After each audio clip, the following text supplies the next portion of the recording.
En mars 2020, c'est lors de cette même soirée de lancement que Fanette et Vanessa terminent de préparer, qu'elles apprennent que le rallye Aïcha des Gazelles est reporté. Et après 1 an et demi et plusieurs autres reports, les deux meilleurs amis et collègues de travail n'y croyaient plus. Premier report, on s'était dit ouais ça va le faire et tout, donc psychologiquement on s'était préparé. Et là, de fait que ça nous a recassé, ça fait vraiment dents de scie, on n'y croyait même plus en fait. En 1 an et demi, entre le premier report et maintenant, il s'est passé 1 an et demi, sachant qu'on a préparé le rallye avant de partir, 1 an et demi aussi avant. Donc ça fait 3 ans qu'on attend de partir quasiment. Et malgré le départ qui approche à grands pas, la peur d'un nouveau report reste présente. Peur d'avoir de nouveau une annonce comme quoi on ne va pas partir.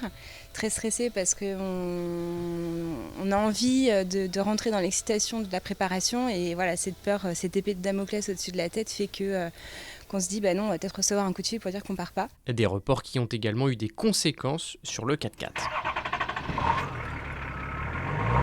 Il a fallu rechecker toute la liste qui est demandée, donc les papiers, les autorisations de sortie de territoire, les certificats médicaux, vérifier que tout était bon, les pièces. La voiture, elle a 1 an et demi de plus, elle a roulé, pas roulé, roulé, pas roulé, donc vérifier que la voiture allait bien.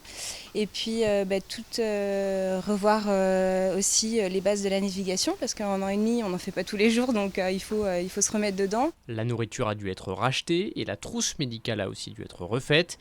Mais malgré toutes les incertitudes et les contretemps, cette aventure apparaît comme une bouffée d'oxygène après 1 an et demi à vivre en fonction de la crise sanitaire. Professionnellement, c'est dur, donc on est tous dans cet état d'esprit un petit peu bizarre, un petit peu stressé toujours, et de rajouter le rallye, c'est un autre stress.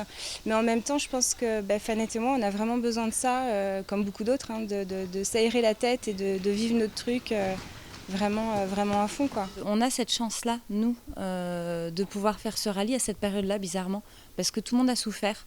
Et nous, on va avoir cette chance d'être à l'autre bout du monde, de couper justement de tout, du Covid, qu'on est dedans depuis 1 an et demi. On n'aura plus de télé, plus de téléphone, plus rien. Je pense que là, on veut être bien classé, mais je crois qu'on prendra plus de temps à regarder autour de nous, qu'on ne l'a vraiment pas fait la première fois. Une course qui s'était soldée par un abandon après un problème mécanique le matin de la dernière étape.